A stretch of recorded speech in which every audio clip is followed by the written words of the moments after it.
হ্যাঁ গাইস, আজকে আমি যাচ্ছি স্কুলে। আমাদের যে স্কুল থেকে আমি চলে এসেছি, মানে আমাদের যখন স্কুল শেষ হয়ে গিয়েছিলো ওই স্কুলটা, আর আমরা ওই স্কুল থেকে বার হয়ে এসেছি অন্য স্কুলে পড়ার জন্য।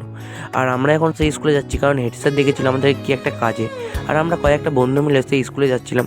আর স্কুলে গিয়ে কি একটা কথা বলবো, স্কুলে যারাই পড়েছো অবশ্যই, মানে যে স্কুল 12 ক্লাসের পর যখন তোমরা অন্য কোনো জায়গায় যাবে সেই স্কুলে ঢোকার সময় একটা আলাদাই অনুভূতি হয়।